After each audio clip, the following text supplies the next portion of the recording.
এখানে আমি capsicum, onion,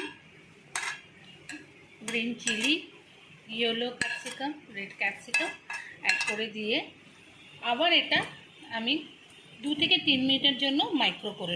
এখানে আমি মশলা রেডির জন্য 2 কাপের মতো জল আমি এখানে একটা বলে নিয়ে নিলাম। নিয়ে এই চিং মশলা যেটা আছে সেটা এর মধ্যে মিক্স করে রেখে দেবো। 10 মিনিটের মতো এটা মিক্সিং করে রেখে দেবো।